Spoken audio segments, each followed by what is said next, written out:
On today's episode of Nostalgic Nick-Nacks, I want to take a look at mini beading again, and I want to give you a few techniques that might help your experience with mini beading be a whole lot better.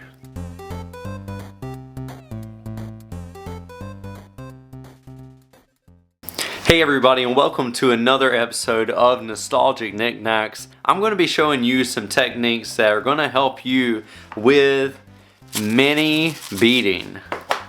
Now maybe you're somebody who has loved perler beads, the regular midi size, and you recently got into mini beads and you're struggling. You don't know exactly how to do it efficiently.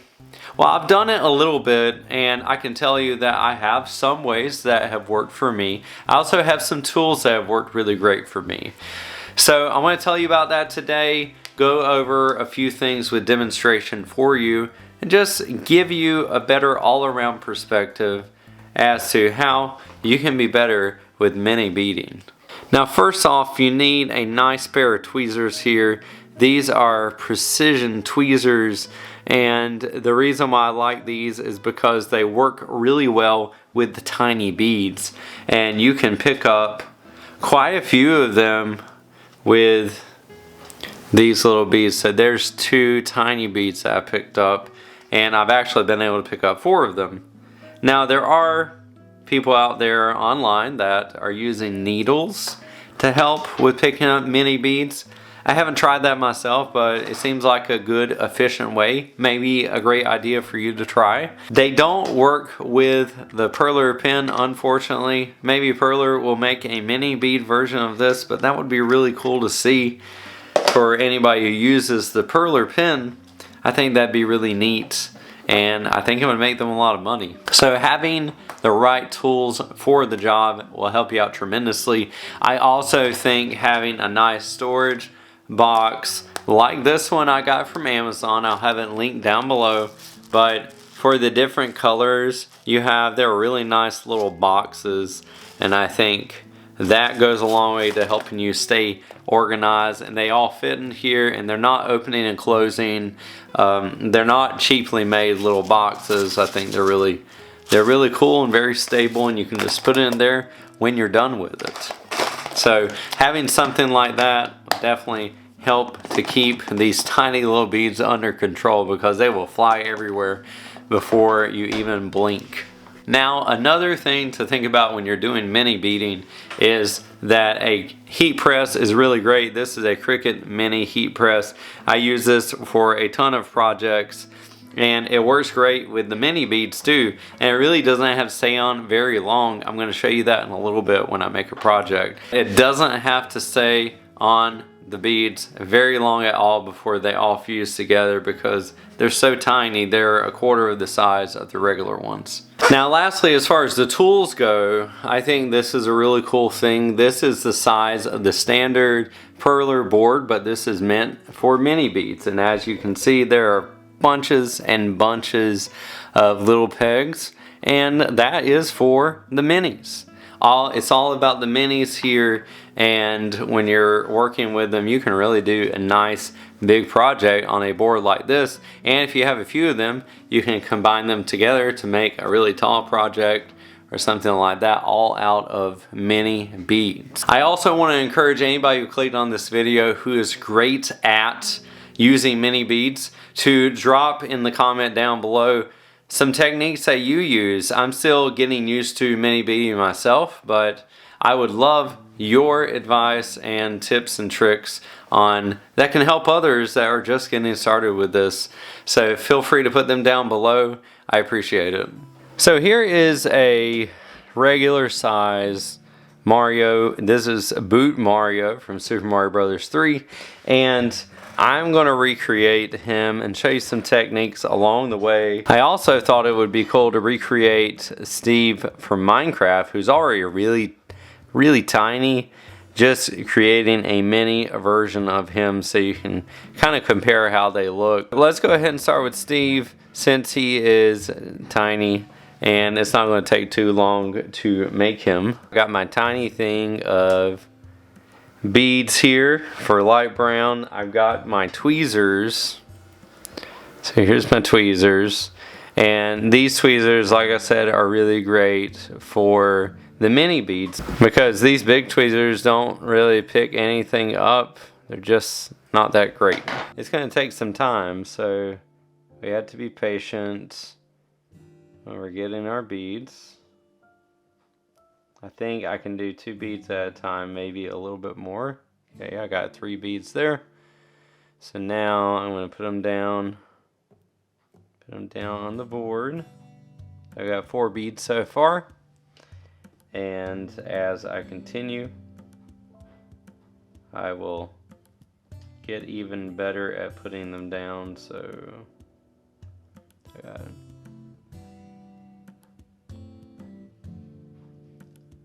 And you kind of get into a little bit of a rhythm.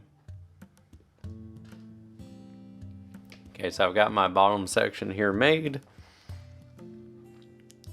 Now I'm going to grab some of the sand.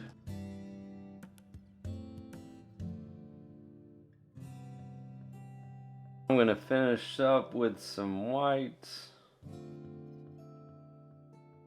It's going to look a little different from this one, but that's okay. And I just want you to see how tiny he is. Okay, so I'm actually going to put this character on the same board as the Mario boot.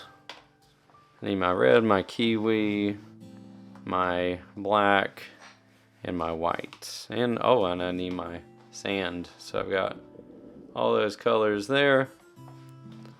Go ahead and get started here. And I found that another technique I really like is holding the box, and that way you can grab what you need and put it down, no problem.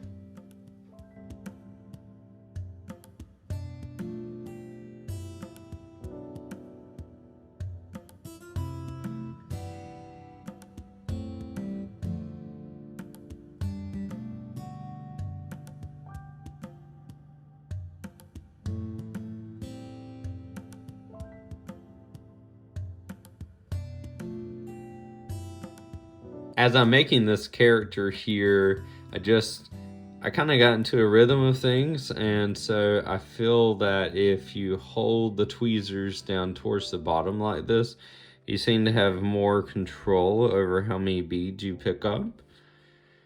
Just something that I noticed, like I said, as I'm making this character, you just kind of are able to pick up more beads. So I think that's helpful. So if I'm holding it back here, might not have as much control over it, but as if I'm holding down towards the bottom, I'm able to pick up 4 beads here. Pretty cool.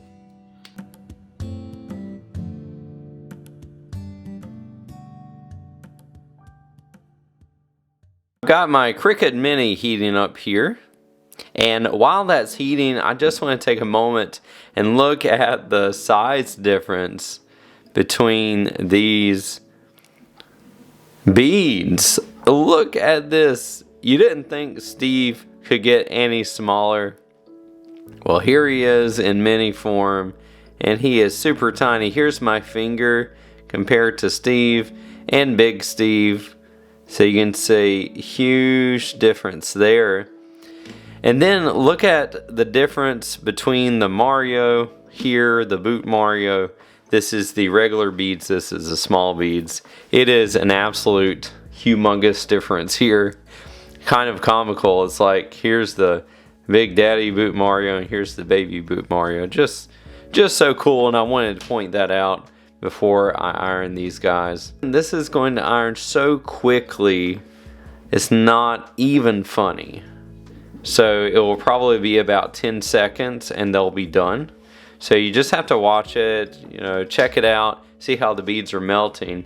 They melt super fast because they're super tiny. So here's the paper. I'm just going to lay it over all of it because they're so tiny you don't need a big piece of paper. This is just a small square, and I'm going to put it over everything here. Let's start with the little Steve.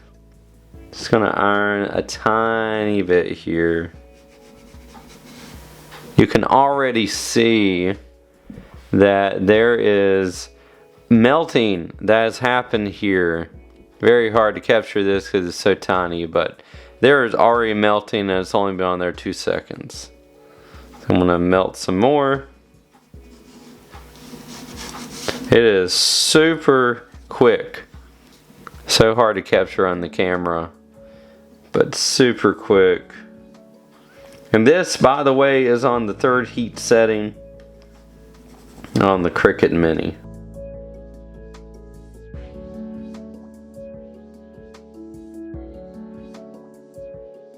I think that's all I want to do there with that one. So now moving on to the Boot Mario.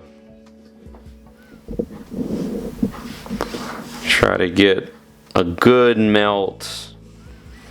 Yeah, I mean, it is super quick.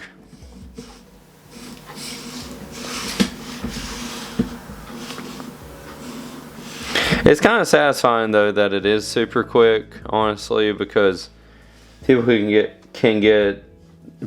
get tripped up on the ironing with the regular size beads, and I don't feel like it's a big problem with the small ones. You just have to make sure they're connecting, and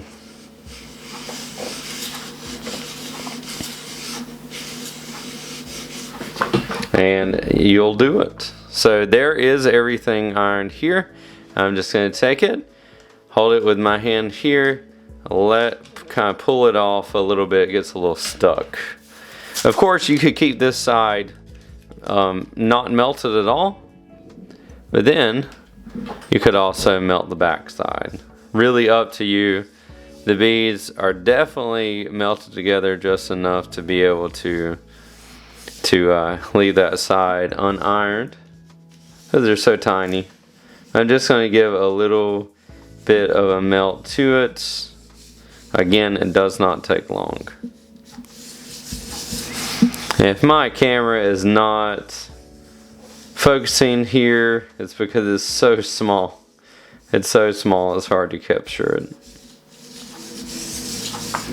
Alright, and you're going to go ahead and put your book on it as quick as possible because it melts fast and it starts warping fast. So just something to keep in mind. And honestly, it's not going to take long for these beads to be ready. So maybe about 2 or 3 minutes, and then you're taking the books off. Okay, so the books have not been long on these beads at all. So let's take them off and see how everything turned out. Of course, zoom in a little bit on these little guys. So take the paper off here and see what everything looks like. Alright, so here you can see I did not do the best job, but like I said, it's hard to gauge what these things are going to look like. You can see up here, it is not ironed exactly as it should. And up here with the red.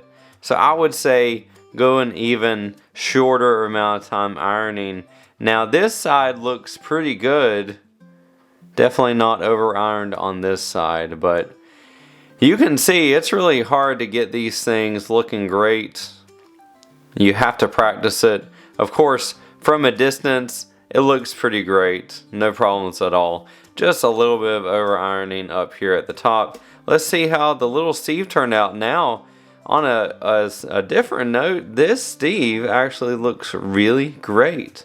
I don't know what happened. I'm not sure why. I guess I didn't over iron it. I mean, let's not make it too difficult to figure out why, but it's definitely something having to do with just ironing the perfect amount on it. Now let's look at the difference once again. Here is the midi size and here is the mini size, and you can see quite a bit of a size difference there, the quarter of the size. And then of course we have the Marios here. Got to compare the Marios. So very big size difference there, and they get real thin real thin. You can kind of see the difference there. Here's the mini, here's the midi.